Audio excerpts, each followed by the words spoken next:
स्वागत है दोस्तों आप सभी का हमारे एक और नए वीडियो में। जैसा कि दोस्तों आप देख पा रहे कि यहाँ हमारा अर्थ है और दोस्तों ये है चांद और ये अर्थ का इस तरह से चक्कर लगाता है और ये अर्थ सूरज का इस तरह से चक्कर लगाता है। रियली में बताइएगा कि क्या आपको ये चीज़ पहले पता था? बिल्कुल नहीं पता होगा, क्योंकि आपको इस चीज़ के बारे में कभी पढ़ाया नहीं गया होगा, ना ही आपके बच्चों को इस चीज़ के बारे में कभी पढ़ाया होगा, क्योंकि दोस्तों आपके सिलेबस में इस चीज़ को डाला ही नहीं गया है। वो इसलिए क्योंकि दोस्तों आजकल क्या होता है कि सिलेबस कंप्लीट करो बस निकलो, हो गया काम। दोस्तों ये जो बेसिक चीज़ है इसको जानना बहुत ज़्यादा ज़रूरी है, क्योंकि दोस्तों हम लोग इस अर्थ में रहते हैं और हम लोग को बिल्कुल समझना है कि हम लोग कैसे रहते हैं, कैसे हमारी पृथ्वी घूमती है, कैसे सूरज चांद दिन रात होता है, सब कुछ दोस्तों आपको समझना बहुत ज़्यादा ज़रूरी होता है। लेकिन इस चीज़ के बारे में आपको कोई बताता नहीं है।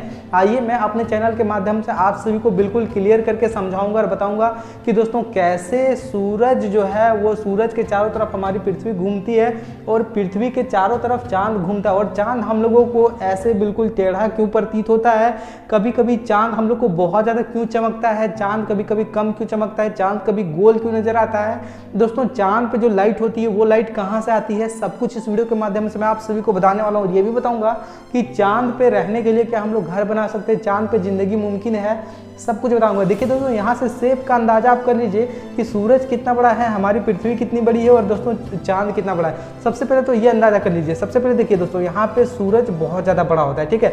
उसके बाद हमारी पृथ्वी देखिए इतना बड़ा होता है और चांद देखिए कैसा होता है। चलिए मैं आप सभी को इस वीडियो के माध्यम से ये बताने की कोशिश करता हूँ, समझाने की कोशिश करता हूँ, ठीक है। चलिए मैंने इस वीडियो को यहाँ पे रोक दिया, ठीक है। अभी दोस्तों मैं पेन पे जाके सबसे पहले तो मैं कलर यहाँ पे चूज कर लेता हूँ, व्हाइट है। चलिए ठीक, सबसे पहले देखिए ये क्या हो गया दोस्तों, ये हो गया मून, ठीक है। इसको समझिएगा, ये हो गया मून जिसको बोलते हैं चांद, ये हो गया दोस्तों अर्थ, ठीक है, बिल्कुल समझिएगा। और ये दोस्तों हो गया हमारा सूरज जिसको बोलते हैं सन, ठीक है, सूरज। चलिए सूरज हो गया। तो सबसे पहली बात ये होती है कि इसका जो है वो अपना लाइट होता है दोस्तों, अपना लाइट। ये किसी का लाइट से रिफ्लेक्ट नहीं करता, इसका अपना लाइट होता है। इसमें बहुत ज़्यादा क्या होता है दोस्तों, आग होता है, आग होता है बहुत ज़्यादा, जिसकी वजह से इसमें अपना लाइट होता है सूरज में, ठीक है। हमारी पृथ्वी पे अपना लाइट बिल्कुल भी नहीं होता, ना ही चांद पे लाइट होता है। तो मैं आपको बोलूँ कि जब चांद पे लाइट नहीं होता है तो चांद चमकता कैसे है रात में, इसकी चमकने की वजह क्या है, ये कैसे चमकता है जब अपना लाइट नहीं होता। इस वीडियो में मैं आप सभी को सब कुछ बताने वाला हूँ और ये भी बताऊँगा कि हम लोगों को चांद ऐसा नज़र कभी क्यों आता है, कभी हम लोगों को चांद ऐसा नज़र क्यों आता है, कभी ऐसा नज़र क्यों आता है, कभी ऐसा नज़र क्यों आता है, सब कुछ इस वीडियो के माध्यम से मैं आपको बताऊंगा दोस्तों। तो चैनल पे नहीं तो जरूर से सब्सक्राइब कीजिएगा, अपने बच्चों को इस वीडियो को दिखाइएगा, क्योंकि दोस्तों ये जनरल चीज़ है। अगर आप ज़िंदगी में एक बार इस चीज़ को देख लेते हैं तो ज़िंदगी भर आपको कभी इस वीडियो को देखने की ज़रूरत नहीं पड़ेगी, आपके माइंड में बिल्कुल बन जाएगा कि हाँ भाई ऐसे होता है। सबसे पहली बात मैं अभी आपको इसको क्लीन करके दिखाता हूँ। दोस्तों देखिए अभी तो आपको ये समझ में आ गया कि सूरज कितना बड़ा है, पृथ्वी कितना बड़ा है और चांद कितना बड़ा है, और सूरज के चारों तरफ ये कैसे चक्कर लगाता है। दोस्तों ये पृथ्वी ऐसे घूमता है और इसके चारों तरफ चांद घूमता है और ये ऐसे सूरज के चक्कर लगाता है चारों तरफ, जैसा कि अभी वीडियो के माध्यम से मैंने आपको दिखाया। चलिए सबसे पहले बात कर लेते कि चांद हम लोगों को ऐसा नज़र क्यों आता है, ठीक है, उसके बारे में सोच लीजिए। और चांद रात में चमकता क्यों है दोस्तों, ये इसलिए चमकता है क्योंकि वीडियो को बिल्कुल ध्यान से देख लीजिए। देखिए दोस्तों जब हम लोग जैसे अभी सूरज का लाइट, मैं अभी कलर चेंज करके बात बिल्कुल अच्छे से समझिएगा, मैं बहुत अच्छे एक्सप्लेन करने की कोशिश करता हूँ। जब सूरज का लाइट यहाँ पे पड़ता है, बिल्कुल समझिएगा, जब सूरज का लाइट यहाँ पड़ता है तो ये पृथ्वी कैसे घूमती है, ये पृथ्वी घूमती है ऐसे, ठीक है। तो दोस्तों जब हम लोग इस एरिया में रहते हैं तो हम लोगों के पास क्या होता है, दिन रहता है, यानी कि दिन रहता है। और दोस्तों जब हम लोग का ये जो अर्थ है वो इधर आ जाता है और हम लोग इधर आ जाते हैं तो इस एरिया में क्या हो जाता है, रात हो जाता है। बिल्कुल समझिएगा दोस्तों, इस एरिया में रात हो जाता है। यहाँ तक तो मुझे लगता है किसी को कोई डाउट नहीं होगा। जब सूरज का लाइट यहाँ पे पड़ता है तो ये ऐसे घूमता है ना, तो इस एरिया में जब रहता है तो हम लोगों का दिन हो जाता है, इस एरिया में जब हम लोग आ जाते हैं घूम के तो रात हो जाता है, ठीक है। और दोस्तों 24 घंटा में एक चक्कर ऐसे करके लगाता है, 24 घंटा में, और इसको लगाने के लिए पूरा 365 दिन लगता है दोस्तों एक चक्कर लगाने के लिए। तो ये जब 24 घंटा में एक चक्कर लगाया तो साथ ही साथ ये जो चांद है वो इसके ऐसे ही चक्कर लगाता है। तो अभी सोचिए कि चांद यहाँ पर है और हम लोग यहाँ पे हैं। मान लीजिए दोस्तों चांद आ गया यहाँ पर, ठीक है, चांद आ गया यहाँ पर, और जब चांद वहाँ पे आ गया तो सूरज का लाइट तो यहाँ भी तो पड़ रहा है ना। देखिए सूरज का लाइट यहाँ भी पड़ रहा है। जब सूरज का लाइट वहाँ पड़ने लगा दोस्तों तो चांद क्या हो गया, चांद बिल्कुल ऐसे करके चमकने लगा, ठीक है, चांद चमकने लगा। और जब चांद चमकने लगा दोस्तों तो हम लोग यहाँ से इसको ऐसे करके देख पा रहे हैं। तो हम लोग जब देखेंगे तो ये क्या होगा, लाइट नजर आएगा कि नहीं, लाइट नजर आएगा, क्योंकि इसका जो लाइट है सूरज का वो यहाँ डायरेक्ट पड़ रहा है, ठीक है, और इस फेस पे पड़ रहा है और हम लोग देख रहे कहाँ से, यहाँ से देख रहे, तो हम लोगों को चांद नजर आ रहा है। तो चांद हम लोगों को कैसा नजर आएगा, लाइट में, यानी कि चमकता हुआ नजर आएगा। दोस्तों इसका कोई भी अपना लाइट नहीं है, ये इसके लाइट से डायरेक्ट रिफ्लेक्ट करता है। अभी आप मेरे से एक क्वेश्चन और कर सकते हैं कि इसका लाइट तो इधर भी तो जा रहा है ना, तो इधर हम लोग क्यों नहीं देख पा रहे चमकता हुआ, इसका लाइट इधर भी तो जा रहा है ना, तो हम लोग चमकता हुआ क्यों नहीं देख पा रहे। जब हम लोग यहाँ पे खड़े हैं तो इधर भी तो लाइट जा रहा है सूरज का, यहाँ ही क्यों जाएगा।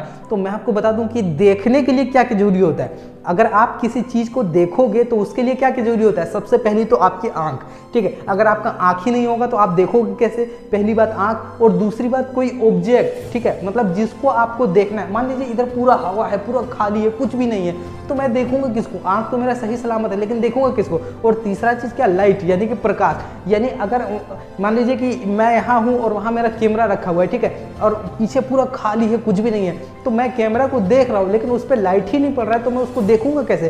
तो पहले मेरा आंख सलामत है, उसके बाद वहाँ पे कैमरा है यानी कोई ऑब्जेक्ट है तो मैं उसको देख पा रहा हूँ, तीसरा उसमें लाइट पड़ रहा है तो मैं उसको देख पा रहा हूँ। सेम काम यहाँ से हो रहा है कि सबसे पहला लाइट, यहाँ पे कोई ऑब्जेक्ट हो गया ये चांद, ठीक है, उसके बाद यहाँ पे कोई लाइट पड़ रहा है यानी कि सूरज का लाइट इसमें पड़ रहा है, ठीक है, और तीसरी बात हमारी आंखें, तो हम लोग इसको देख पा रहे हैं। देखिए यहाँ हम लोग इसको देख पा रहे हैं ना, तो जब देख पा रहे हैं हम लोग तो दोस्तों क्या हुआ, रात में चांद इस तरीके से चमकता है। तो उम्मीद है यहाँ से आपको समझ में आ गया होगा कि चांद रात में क्यों चमकता है। तो चमकने का रीजन यही है, इसमें अपना कोई भी प्रकाश नहीं है, चमकने का बस इसका यही एक रीजन है। चलिए एक टॉपिक आपको क्लियर हो गया कि चांद रात में क्यों चमकता है।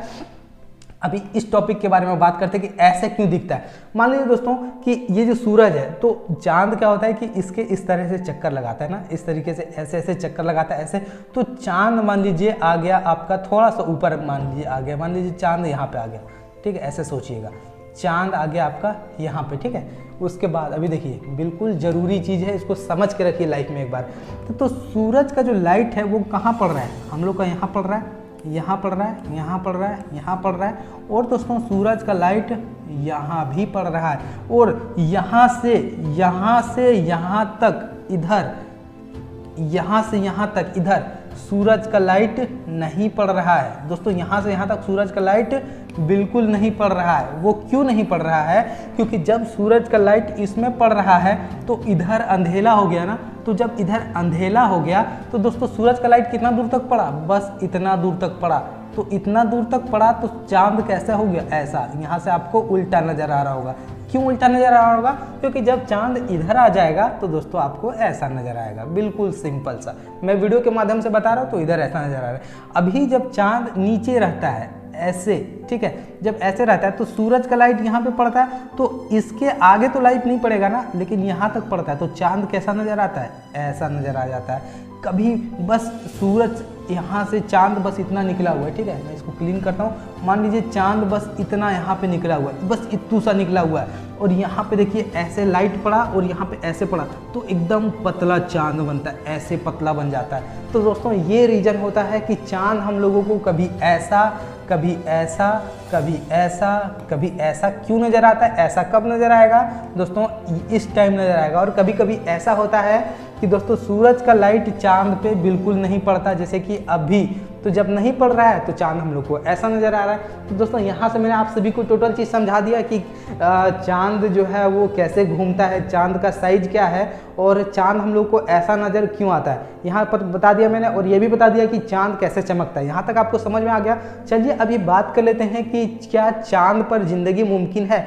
क्या चांद पे हम लोग रह सकते हैं, ज़िंदगी गुजार सकते हैं, सब कुछ हम लोग इस वीडियो के माध्यम से बताएंगे। ठीक है, तो चलिए दोस्तों, सबसे पहले मान लीजिए कि एक चांद जूम कर लेते हैं, मान लीजिए इसको हम लोग चांद बनाते हैं। ठीक है, चलिए अभी मैं इसको क्या करूँगा, इसको चलिए ये हो गया चांद। ठीक है, चलिए मैं इसको चांद बना देता हूँ, इसको मिटा देता हूँ, सूरज नहीं लगेगा। ये हो गया क्या, मान लीजिए, मानने में क्या है, मैं इसको मान लेता हूँ चांद। ये हो गया मून। ठीक है, मान लीजिए, मानिए, कोई दिक्कत नहीं है। ठीक है, अभी ज़िंदगी गुजारने के लिए लोगों को क्या चाहिए, हमारे अर्थ पे क्या क्या मौजूद होता है हम लोगों को सबसे पहले आप ये सोचिए कि आपको ज़िंदगी गुजारने के लिए आपको क्या चाहिए होता है। सबसे पहले आपको चाहिए होता है हवा। ठीक है, हवा, और हवा में क्या चाहिए होता है, ऑक्सीजन। दोस्तों ऑक्सीजन चाहिए होता है। ऑक्सीजन आप लेते हैं, कार्बन डाइऑक्साइड छोड़ते हैं। ठीक है, उसके बाद दोस्तों आप क्या छोड़ते हैं, कार्बन डाइऑक्साइड। उसके बाद आपको क्या चाहिए होता है, पानी। ठीक है, आप जब तक पानी नहीं पिएंगे तब तक आप जिंदा नहीं रह पाएंगे। उसके बाद आपको क्या चाहिए होता है, खाना।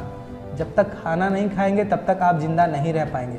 उसके बाद आपको क्या चाहिए होता है दोस्तों, हवा हो गई, जिसमें ऑक्सीजन, पानी, खाना। और ऑक्सीजन आपको मिलेगा कहाँ से, क्या आपने ये सोचा है? आपने देखा होगा कि हॉस्पिटल में जब किसी का तबीयत खराब होता है तो उसको ऑक्सीजन का सिलेंडर लगाना पड़ता है, लेकिन अभी मैं ऐसे घूम रहा हूँ तो मुझे ऑक्सीजन कहाँ से मिल रहा है, क्या आपने कभी सोचा है? दोस्तों आपको सोचना जरूरी है, ये नॉर्मल चीज़ होता है, इस चीज़ को जरूर सोचना चाहिए। ऑक्सीजन हम लोगों को मिलता है पेड़ पौधों से। दोस्तों पेड़ पौधे से हम लोगों को मिलता है क्या, ऑक्सीजन। ठीक है, ऑक्सीजन। और दोस्तों पेड़ पौधे को ऑक्सीजन कहाँ से मिलता है, वो हम लोग को ऑक्सीजन कहाँ से देता है? तो दोस्तों हम लोग जब सांस लेते हैं तो हम लोग क्या लेते हैं, ऑक्सीजन, और हम लोग क्या छोड़ते हैं, कार्बन डाइऑक्साइड। हम लोग छोड़ते हैं क्या, कार्बन डाइऑक्साइड। और ये जो पेड़ पौधे होते हैं जस्ट इसका रिवर्स करते हैं, यानी कि उल्टा। दोस्तों ये क्या करते हैं, ये कार्बन डाइऑक्साइड ये लेते हैं। ठीक है, कार्बन डाइऑक्साइड, ये कार्बन डाइऑक्साइड लेते हैं और ऑक्सीजन छोड़ते हैं। दोस्तों ये कार्बन डाइऑक्साइड लेते हैं और ऑक्सीजन छोड़ते हैं। तो सेम पेड़ और हम लोग का कॉम्बिनेशन ऐसा है कि हम लोग ऑक्सीजन लेते हैं, वो ऑक्सीजन छोड़ रहा है, हम लोग ले रहे हैं, और हम लोग कार्बन डाइऑक्साइड छोड़ रहे हैं, वो ले रहे हैं। अगर दुनिया में एक भी इंसान ना बचे, एक भी जानवर ना बचे, तो दोस्तों पेड़ पौधा सब मर जाएगा, क्योंकि उन लोग को कार्बन डाइऑक्साइड मिलेगा ही नहीं। और दोस्तों दुनिया में अगर पेड़ पौधा ना रहे, सिर्फ हम लोग रहें, तो हम लोग जिंदा नहीं रह पाएंगे, क्योंकि हम लोग को ऑक्सीजन कहाँ से मिलेगा? दोस्तों ऑक्सीजन हम लोगों को पेड़ पौधे से मिलता है। यहाँ तक समझ में आ गया? इसलिए लोग कहते हैं कि अपने घर के आसपास पेड़ पौधे लगाओगे तो आप लोगों को बहुत अच्छा मतलब हेल्थ रहेगा। और दोस्तों अगर आपके घर में आंगन में कहीं पेड़ पौधा है तो आप देखिएगा कि आप लोगों को बहुत मतलब मूड सही रहेगा, क्योंकि ऑक्सीजन आपको पर्याप्त मात्रा में मिलता रहेगा। और आपने ये भी सुना होगा कि अगर आपका दिमाग खराब है तो कहीं शांत माहौल में जाके पेड़ के पास बैठ जाइए, आपको जो है वहाँ पे आपका मूड ठीक हो जाएगा। तो ऐसा क्यों कहा जाता है? वो ऐसा इसलिए कहा जाता है क्योंकि दोस्तों उस पेड़ के नीचे आपको ऑक्सीजन मिलता है। दोस्तों नीम का जो पेड़ होता है उसके नीचे आप बैठिएगा तो बहुत ज़्यादा सुकून मिलेगा, क्योंकि वो ज़्यादा ऑक्सीजन छोड़ता है। यहाँ तक बात में आपको समझ में आ गई। अब चलिए बात करते हैं कि चांद में रहना क्यों पॉसिबल नहीं है। चांद में रहना पॉसिबल इसलिए नहीं है दोस्तों, क्योंकि चांद में नीचे जो है, और यहाँ पे देखिए हम लोग का ग्रेविटी होता है, उसके बारे में नेक्स्ट वीडियो में बताएंगे, सब आज ही क्लियर नहीं करेंगे क्योंकि टाइम बहुत लग जाएगा। चांद में दोस्तों पानी नहीं है, चांद में पानी नहीं है। तो आप मेरे से ये पूछ सकते हैं कि सर अगर चांद में पानी नहीं है तो पानी हम लोग टैंकर से ले जाएंगे, पानी पे रह लेंगे, पानी हम लोग को मिल जाएगा वहाँ पे, पहली बात। ठीक है, तो दूसरी बात दोस्तों, चांद पे देखिए पानी नहीं है ऐसा नहीं है, पानी है। वहाँ पे जो ज़मीन है उसको खोदने से क्या है कि पानी है, लेकिन वो पीने लायक है कि नहीं वो अभी तक किसी को पता नहीं है, क्योंकि दोस्तों रोबोट वहाँ पे जा रहे तो उतना ज़्यादा एक्सपेरिमेंट नहीं कर पाए। चंद्रयान 3 गया था तो अभी उतना ज़्यादा एक्सपेरिमेंट वहाँ पे नहीं हो पाया, इस वजह से क्लियर नहीं हो पाया, खुदाई वगैरह नहीं हो पाया। तो प्रॉपर इक्विपमेंट चाहिए वहाँ पे। सबसे पहले तो ऑक्सीजन चाहिए दोस्तों, काफ़ी दूरी है। तो चलिए यहाँ हो गया। उसके बाद दोस्तों वहाँ पे पेड़ पौधे नहीं है। ठीक है, पेड़ पौधे नहीं है। पेड़ पौधे जब नहीं है दोस्तों तो हम लोगों को ऑक्सीजन कहाँ से मिलेगा? ऑक्सीजन मिलता ही नहीं है। तो ऑक्सीजन जब नहीं मिलेगा तो दोस्तों हम लोग को वहाँ रहना मुश्किल ही है। तो पेड़ पौधे नहीं है तो ऑक्सीजन नहीं है। तो इसका आप बोल सकते हैं कि सर हम लोग ऑक्सीजन सिलेंडर लेकर के जाएंगे। तो सिलेंडर ऑक्सीजन आप कब तक लगा के रखोगे? आपके मुंह से निकल गया तो सब खत्म। ठीक है। तो सिलेंडर ऑक्सीजन आप कब तक लगा पाओगे, तो पेड़ पौधे नहीं है यानी ऑक्सीजन वहाँ पे नहीं है, पानी नहीं है दोस्तों। वहाँ का हवा कहाँ से चलता है, हवा दोस्तों देखिए वहाँ इन्वायरमेंट जो होता है वातावरण, तो इन्वायरमेंट में क्या होता है कि इन्वायरमेंट में दोस्तों आपको हवा मिलता है, तो हवा से आपका क्या होता है कि उसमें ऑक्सीजन आपको मिल जाता है, ठीक है। उसके बाद एक बहुत बड़ी बात क्या होती है कि दोस्तों हमारा जो पृथ्वी है वो पृथ्वी के चारों तरफ जो है वो एक लेयर होता है, जो कि ये होता है, उसको क्या बोलते हैं पता है, इसको बोलते हैं ओजोन लेयर। ओजोन लेयर दोस्तों, ये लेयर क्या करता है, ये लेयर हम लोगों को सूरज के जो है वो यूवी रेज से बचाता है। यूवी रेज मतलब क्या होता है, अल्ट्रा वायोलेट रेडिएशन, ठीक है। अल्ट्रा वायोलेट रेडिएशन से हम लोगों को बचाता है, यूवी रेज से हम लोग को बचाता है, ठीक है। तो ये बहुत सारे गैस से मिलके बना होता है, ठीक है। तो देख सकते हैं कि आपको इसके बगल में ये वाला जो है वो लेयर नहीं मिलता है, क्योंकि यहाँ पे ना ही पेड़ पौधे ना ही पानी है, तो इस तरह से यहाँ पे पॉसिबल नहीं हो पाया दोस्तों। अगर साइंस बहुत ज़्यादा तरक्की करेगा तो चंद्रयान के जगह पे बहुत बड़ा बड़ा रॉकेट से कम 100 लोग जाएंगे और वहाँ पे काम करके आएंगे, तो ऐसा कुछ वहाँ पे देखा जा सकता है कि हाँ भाई वहाँ पेड़ लगाया तो हो गया। लेकिन पेड़ वहाँ पे लगेगा कैसे, वहाँ पे जब ऑक्सीजन है ही नहीं, जब आदमी है ही नहीं, तो पेड़ कैसे लगेगा। और ऐसा ऑक्सीजन उतना आसानी से थोड़ी है कि ऑक्सीजन खोल दिया पेड़ पौधे ले रहे, ऑक्सीजन हमेशा 24 घंटा उसको चाहिए। हालांकि सूरज के ये यहाँ पे प्रॉपर ठंड गर्मी बरसात सब कुछ होगा, लेकिन दोस्तों ऑक्सीजन वहाँ पे नहीं मिल पाएगा, जिस वजह से चांद पर रहना अभी पॉसिबल नहीं है। बाकी दोस्तों आगे वीडियो में बताऊंगा कि ओजोन लेयर क्या होता है, यूवी रेज क्या होता है, और हम लोगों का यूवी रेज जो है वो क्यों नुकसान नहीं पहुँचाता है, कैसे हम लोग बचते हैं, और हम लोग इस चीज़ को कब तक जो है वो ये जो ओजोन लेयर है पराबैंगनी किरणें जो आती है वो हम लोग इससे डिफेक्ट हो रहे हैं कि नहीं। और ये दोस्तों ओजोन लेयर ब्रेक हो रहा है, टूट रहा है, वो कैसे टूट रहा है, एसी, ठीक है, फ्रिज दोस्तों, कूलर, इस तरह से कूलर तो उतना ज़्यादा इफेक्ट नहीं कर रहा है, लेकिन वो जो गैस वाला कूलर आया है उससे इफेक्ट करता है। तो इन सब चीज़ों से ओजोन लेयर टूट रहा है, जिसकी वजह से हम लोगों को जो है वो स्किन इन्फेक्शन हो रहा है। तो इसके बारे में आगे बताएंगे। फिलहाल इस वीडियो के माध्यम से दोस्तों मैंने आप सभी को जो भी चीज़ बताया है आप बताइएगा कि ये चीज़ आपको समझ में आया कि नहीं आया, और उम्मीद करते वीडियो आपको अच्छी लगी होगी। तो वीडियो अगर अच्छी लगी दोस्तों तो वीडियो को लाइक करते हो जाएगा, चैनल पर नहीं तो जरूर से सब्सक्राइब कीजिएगा। तो चलिए फिलहाल वीडियो में ही तक, तो मिलते हैं नेक्स्ट वीडियो में, तब तक के लिए थैंक यू।